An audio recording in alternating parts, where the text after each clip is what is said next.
Hello everybody, in this week's hobby quick tip we're going to be making a dry riverbed base with just some basic basing materials. So I got a flying base here, some cork of course, some random ballast, some rocks, and I'm also going to use a Grelin Earth crackle paint to get the final effect. So what we're going to do is this: when you're doing a dry riverbed, you got to realize you're going to make it look like water was actually flowing at one time. So what we're going to do is we're going to kind of pencil in like a smooth walled river here, some cork, and then we're going to put a rock in the middle here, and then it's going to have a teardrop shape where the water was running around it. And then, if you've ever seen water running, that's one, and that's really what's really going to give you the look of the running riverbed. So what I'm going to do is I'm going to cork up the sides here, and then we'll work on the teardrop shape and show you what I want to do. So it's a little bit of work, a little bit of time, but so here's the basis of the riverbed, and we want nice, smooth banks, which is what I did here. So I just put some glue down, and then used a piece of cardboard to make a nice, smooth line here. So it kind of makes it look like actual running water went through there.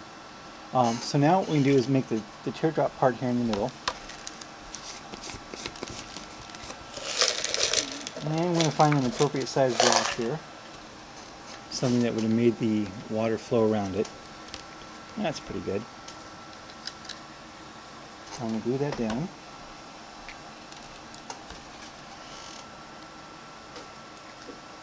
It's almost going here.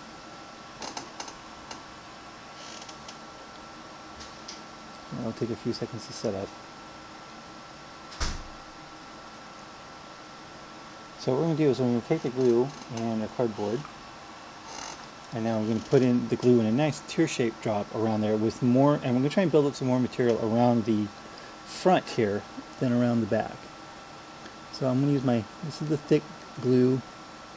I'm just put quite a bit on here.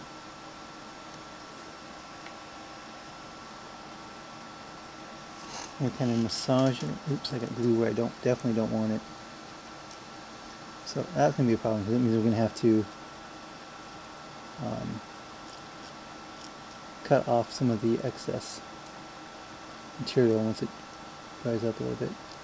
And definitely want extra right here. So I'm going to use a couple of different ballasts. So I'm going to use this stuff here that's a little thicker here on the front. And I'm going to use my fine ballast farther back. And it will look like the material is built up against that rock, which is the way it would probably be if it was actual water flowing through it. So this is a very fine ballast. We're going to kind of fill in the rest of it. Oops, some junk in there. And I'm just going to take the hobby knife here and scrape away the parts we don't want until we get a nice teardrop shaped kind of island or outcropping here. Something just like that. Kind of carve and massage it to get exactly what we want. Do some touch-ups here, but basically that's what we got here. So, and then what we're going to do to be a dry riverbed, in fact, if you wanted to, you could do this for just about any water feature for flowing water. But since this is a dry riverbed and desert basing for my orcs, what I'm going to do is I'm going to fill up the entire area with water with crack paint, specifically in this case of Grelin Earth, to give that very dry, parched desert look. So I'm going to grab the Grelin Earth shade and let the stuff dry, grab the Grelin Earth, and we'll see what it looks like. Okay, so here we have a Grelin Earth. The Grelin Earth is one of the two GW crackle paints, the other one being the Martian color, whatever it's called.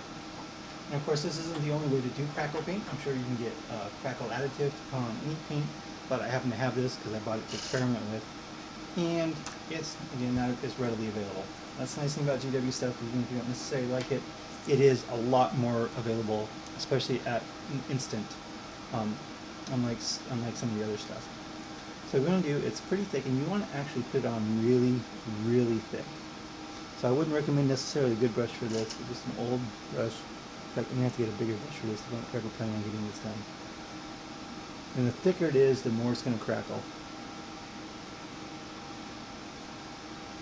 So I'm going to go get a bigger brush. This isn't working out very well. And you want lots of variations too, because it won't all be the same. So having variations in the thickness is always a good thing. Something like this that really gives you different effects. You definitely really can't do too close to this stuff either because of the nature of it. And it does take quite a while to dry too and produce the effect, but it'll be worth it. So I'm going to go and finish up here, and when it all dries I'll be back for the final showcase. Okay, and finally all the Gremlins earth is dry, and we got a very amazing crackle effect here on the base. Unfortunately though, it looks like some of the little pieces are falling off. In a couple spots here in the front you can see a bare black spot where a piece fell off. So I guess I should have primed the surface of it before putting the paint on, and it probably would have prevented that from happening. So for now I'm just going to have to go over it with a thin layer of white glue, and hopefully that'll hold everything down.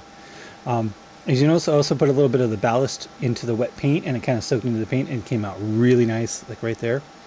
So overall this base looks really amazing. It's a very nice dried river or water flow effect on it. Looks like there was actually water there at one time.